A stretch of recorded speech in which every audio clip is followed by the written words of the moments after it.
मृत्युलोकी एक नगर त्याचे नाव पंढरपूर.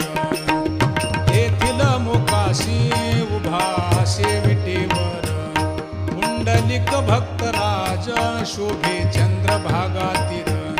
बोलती साधू संत जीवा वाटे हुरहुर.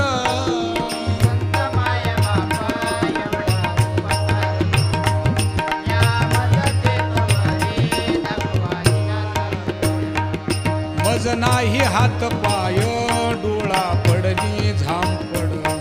कर्ण हे बधीर झाले वाचा बोले बोबड. नाक मुख गळू लागले लाळ आणि शेंबूड. स्वाना परिगती झाली अवघे